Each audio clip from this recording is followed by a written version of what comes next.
Hi guys! Ito magluluto tayo ng creamy macaroni with hotdog. Let's go somewhere. It is not important where. So, ito yung ingredients natin guys. May macaroni tayo.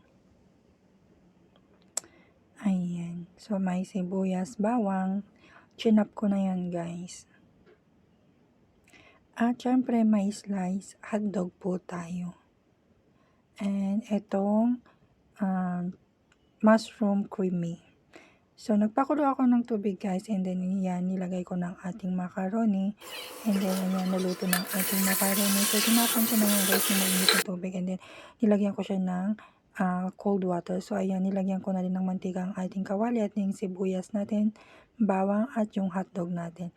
So, ayan guys. So, nag-add ako dito ng konting chicken powder para may lasa naman.